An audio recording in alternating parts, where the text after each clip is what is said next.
চাকরি দেওয়ার নাম করে প্রতারণার অভিযোগ দেবের সাংসদ প্রতিনিধি রামপদ মান্নার বিরুদ্ধে।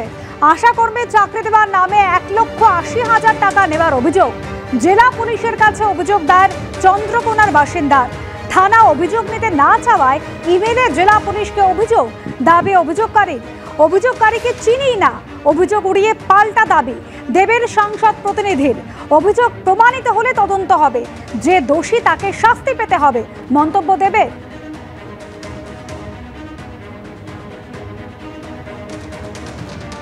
আমরা যাই ঘাটালে, তারপর রামপদ মান্নার কাছে সে আমাদেরকে নিয়ে যায়। বিষয়টা তাকে বলার পর সেও বলে যে 3 লক্ষ টাকা লাগবে। তো আমি তাকে বললাম যে 3 লক্ষ টাকা দেওয়ার ক্ষমতা আমাদের নেই, 1.5 লক্ষ হলে হয়তো দেখতে পারি, চেষ্টা করে কোনো রকম। রামপদ মান্নাও বলেছিল, তো সেটা তার বাড়ির অফিসে ঘাটালে। তারপর আমি বললাম যে 1.5 দিতে পারবো এই পর্যন্ত। বলার পরে সে বলছে যে 1.5 হবে না, ওটা 2 করতে হবে, 2 লক্ষ টাকা চাই। হ্যাঁ, তাহলে হবে। তারপর আমি ওতে রাজি হই। হওয়ার পর সপ্তাহখানেকের মধ্যেই আমি তাকে পয়সা জমা দিতে থাকি। আশাকর্মীর চাকরি। হ্যাঁ, কার চাকরি হবে বলেছেন? আমার বড় মেয়ের। সত্যবাবুর মুখ থেকেই শুনলাম যে ও আমাদেরকে এবারে ডেট দিতে থাকে, যে আজ হবে, কাল হবে, অমুক মাসে হবে। এই করতে করতে একদিন বলছে যে দেবের কাছে সই করাতে হবে।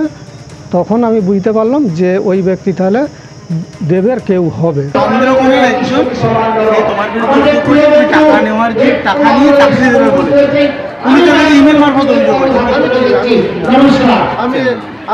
আমার কাছে কোনো খবর নেই, আমি জানি কেন হচ্ছে এরকম।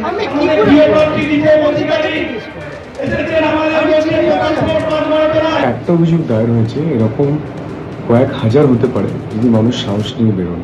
কারণ গত 2-2.5 বছর ধরে তো আমি এই কথাটাই বলছি, যবে থেকে আমি ঘাটালে এসেছি তবে থেকে মানুষের একটাই কথা যে এখানে পুরো একটা কনস্পিরেসি চলছে, একটা ষড়যন্ত্র চলছে। গরিব মানুষকে চাকরি দেওয়ার নাম করে এই যিনি সাংসদ প্রার্থী আছেন, তার যে পিএ আছে সোনাচোর রামপদ মান্না, তিনি মানুষের কাছ থেকে, গরিব মানুষের কাছ থেকে টাকা নিয়েছেন। এই কথাটা আমি বারবার বলে এসেছি।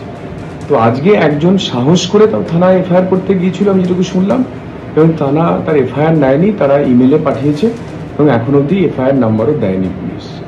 তো এই যে একটা ভয়ঙ্কর ষড়যন্ত্র গরিব মানুষের বিরুদ্ধে, সেটা সম্ভব যখনই তার ওপরের মাথা তাকে সেই সাহস দেবে, তাকে সেই পাওয়ার দেবে।